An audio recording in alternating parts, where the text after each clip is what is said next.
اور دیگر کہہ لیجیے سماج کے شعبے میں بھی بڑے اہم اور نمایاں کردار ادا کیا۔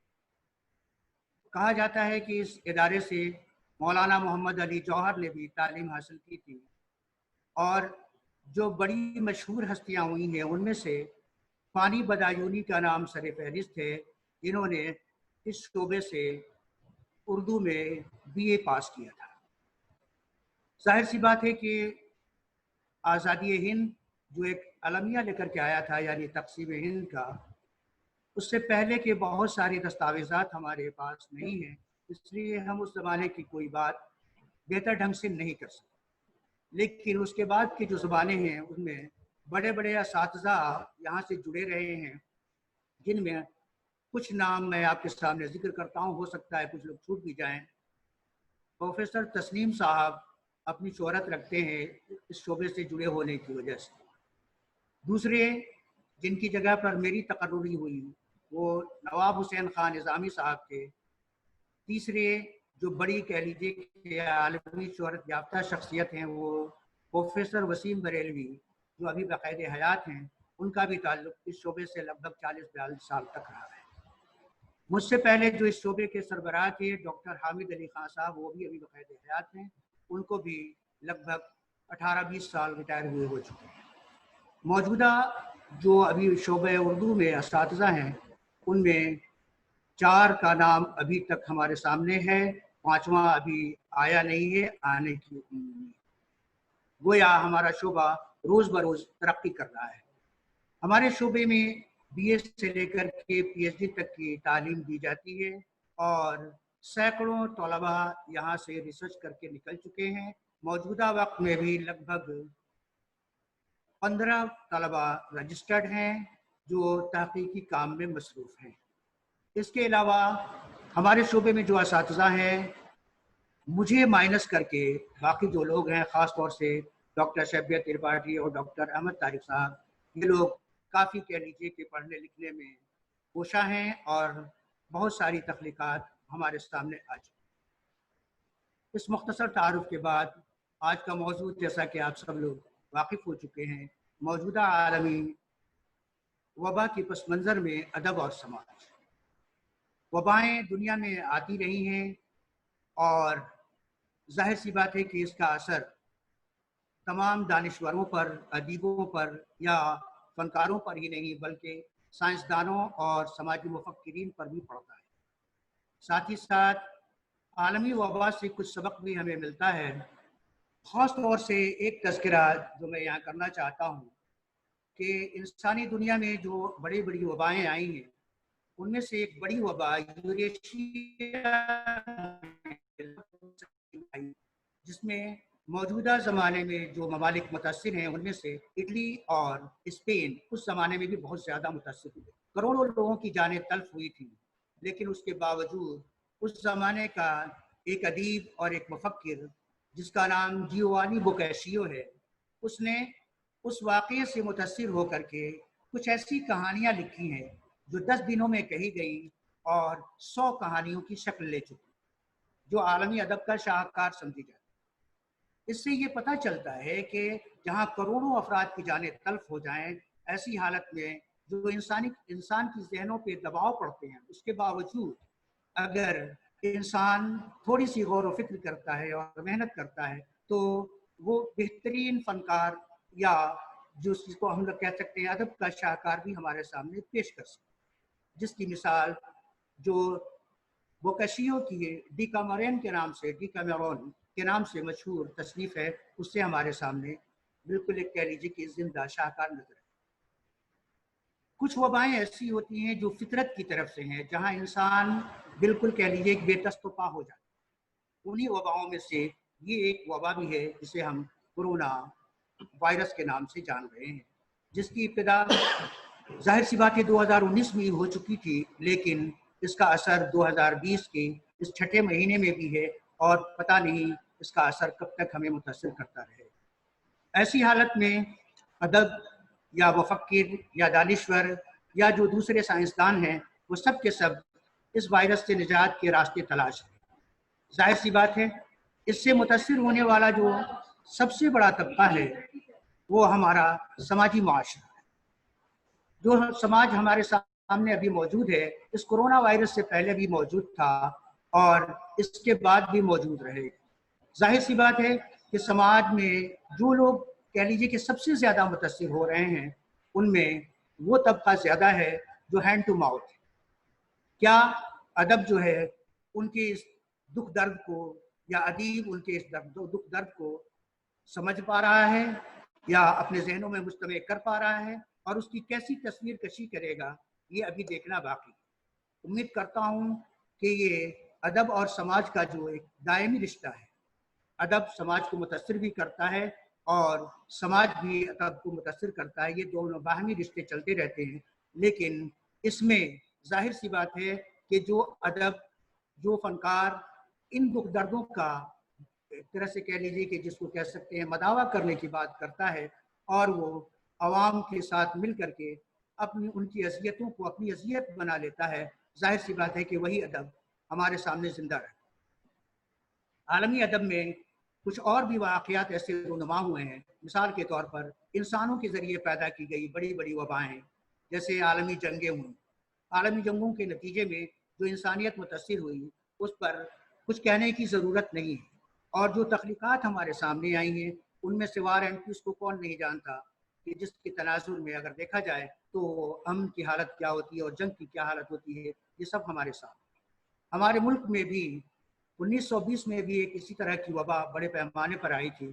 اس زمانے میں بھی ہماری تخلیقات میں اس کی بہت ساری کہہ لیجیے کہ نشانیاں موجود ہیں، جن میں سے بیٹی کا ایک افسانہ کوارنٹین بہت ہی مشہور ہے.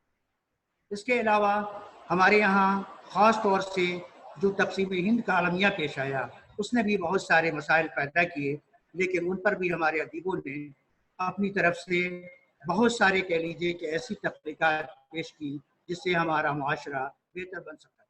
موجودہ زمانے کو دیکھتے ہوئے ادب اور اس کے ادیب کس طرح کے رویے ہمارے سامنے پیش کر رہے ہیں، ابھی ہم اپنے مقررین سے ان چیزوں کو سماعت فرمائیں گے اور امید کرتا ہوں کہ اس سے مستفید ہوں گے.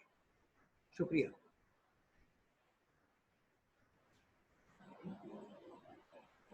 بہت شکریہ سر.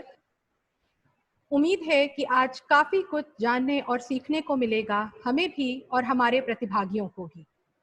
بغیر کسی تمہید کے اور بغیر کسی تاخیر کے اب میں اپنے مہمانوں کو بلانا چاہوں گی. ہمارے اسپیکرز، سب سے پہلے ہمارے آج کے پہلے اسپیکر ہیں پروفیسر آفتاب احمد آفاقی صاحب. سر بنارس ہندو وشو ودیالیہ میں شعبہ اردو کے صدر ہیں. تحقیق اور تنقید میں بڑا نام ہے سر کا. 11 کتابیں، 120 تحقیقی مقالے، 80 مضامین اور 140 تبصرے شائع ہو چکے ہیں. ملک کی مختلف یونیورسٹیوں میں آپ بورڈ آف اسٹڈیز میں شامل ہیں. 45 سے زیادہ یونیورسٹیوں میں سر لیکچرز لیتے رہتے ہیں. دلی، بہار اور اتر پردیش کی اردو اکیڈمیوں نے آپ کو اپنے ایوارڈ سے نوازا ہے. سر بھارت کی گنگا جمنی تہذیب کے پیروکار ہیں. اردو ہندی قلمکاروں کے لیے انہوں نے ساجھی وراثت منچ بنایا ہے جس کے تحت وہ ریسرچ جرنل دستک باقاعدگی سے شائع کرتے ہیں.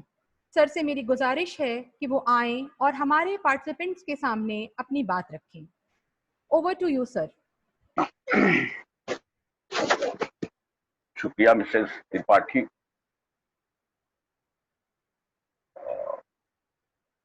جناب دیو مورتی صاحب، secretary Bareilly college. Anurag ji, principal Bareilly college. Doctor M N Haq صاحب، صدر شعبہ اردو. اور شبیہ ترپاٹھی، آرگنائزنگ سیکریٹری. اور جملہ اساتذہ حاضرین، سب سے پہلے تو میں شکر گزار ہوں بریلی کالج کا، خاص طور سے صدر شعبہ اردو کا، کہ انہوں نے ایک بہت ہی اہم موضوع پہ تبادلہ خیال کے لیے لوگوں کو بلایا. ایک ایسا موضوع جو فی الوقت ہمارے معاشرے کو پریشان کر رہا ہے، اور صرف یہ نہیں کہ ملک گیر پیمانے پر بلکہ پوری انسانیت کے سامنے ایک چیلنج بن کے کھڑا ہے.